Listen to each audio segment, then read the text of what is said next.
Le mois d'octobre est dédié généralement à la célébration de la journée mondiale de lutte contre la pauvreté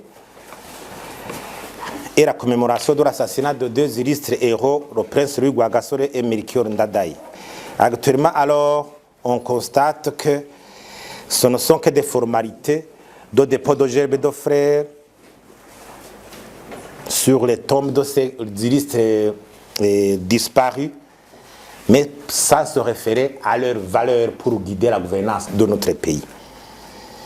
L'état du leadership alors actuel est déplorable, leadership politique. C'est pour cela que Parsem a voulu présenter une analyse intitulée Leadership politique et développement. Sans toutefois verser sur la situation actuelle du pays, l'état des lieux qui est connu par tous, on analyse l'état du leadership. D'abord, le leadership visionnaire et responsable s'impose une rigueur de respect de la loi. Mais actuellement, même la Constitution n'est pas respectée par les plus hautes autorités. La déclaration des biens, la mise sur pied de la haute cour de justice, la loi sépare les postes politiques des postes techniques, la loi anticorruption, tous sont au tiroir et sont restés lettres mortes. La tendance à occulter la situation, la réalité, occulter la réalité, blanchir une situation en disant que tout va bien, que la population n'a pas besoin de devises, que la population n'a pas besoin de carburant, alors que la réalité du quotidien le prouve. Même le ministre de la Santé vient de prouver la mort de deux personnes suite au manque du vaccin anti-rabique, anti-rage. Cherchez toujours les beaux commissaires. Le colonisateur, comme quoi il nous a caché le trésor d'art du sous-sol, alors qu'il est parti depuis 60 ans. Le carburant, il est à Dar es Salaam, pas de logistique suffisante pour le faire arriver à Bujumbura. Détournement à la Sopebou sans identifier les coupables et les traduire devant la justice. Les stations ne viennent pas chercher s'approvisionner de carburant au sein de la Sopebou. C'est là où le mal. Le mal, ce sont émane des stations qui ne viennent pas s'approvisionner.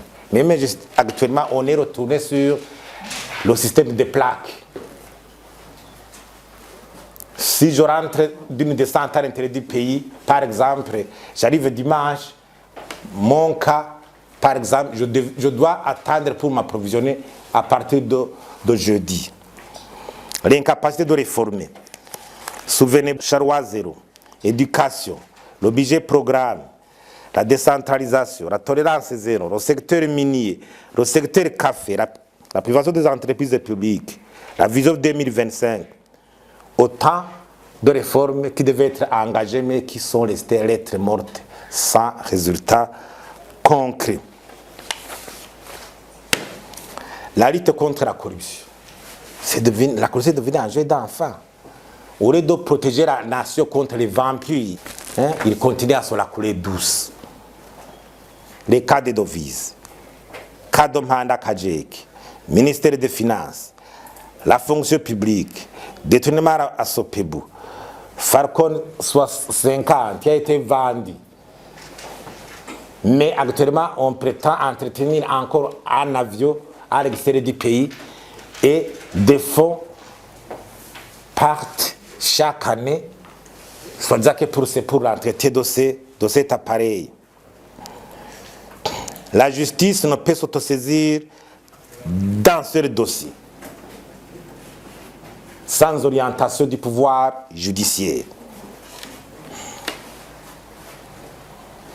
Si on analyse la loi anticorruption, on voit qu'il y a des infractions qui sont actuellement presque méconnues.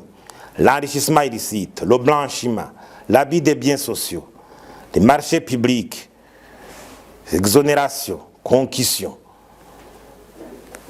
collecter des contributions du public, les cadeaux, tout cela porte atteinte à la gouvernance de l'État. Et les indicateurs de cette généralisation de la corruption, c'est le constat de déconstruction dévira des hauts dignitaires alors que l'état des infrastructures publiques reste déplorable. L'électricité, eau, transport, les bâtiments publics, l'entretien des bâtiments publics, la construction des bureaux de l'État. L'exemple, c'est l'entretien des bâtiments de l'Université du Burundi, par exemple. Pas de logements sociaux. Le secteur privé en souffre aussi, les conflits d'intérêts, le droit de propriété est parfois bafoué. Les gens sont spoliés impitoyablement, sont rackettés régulièrement par les services de renseignement ou les services de justice, par des décisions judiciaires inappropriées.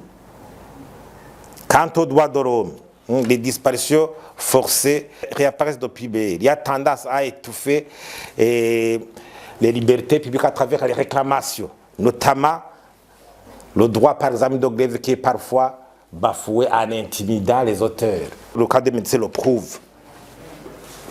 La redevabilité qui n'est pas assurée par les autorités publiques, la transparence électorale. Si on analyse l'état alors du leadership politique au Burundi, nous proposons que les citoyens quand même contribuent à un amélioré leadership politique à travers la dénonciation des actions de mauvaise gestion, de violation des droits de l'homme, de pillage des deniers publics. Et comme ça, ils auront contribué à améliorer ce leadership suite à une vigilance accrue. Quant à la jeunesse, on invite la jeunesse aussi à jouer son rôle, d'intervenir pour quand même contribuer à dynamiser cette action citoyenne, au lieu d'être embrigadé, d'être instrumentalisé politiquement. La place de la jeunesse, des enfants, c'est l'école, l'épanouissement scientifique, l'accès à l'emploi.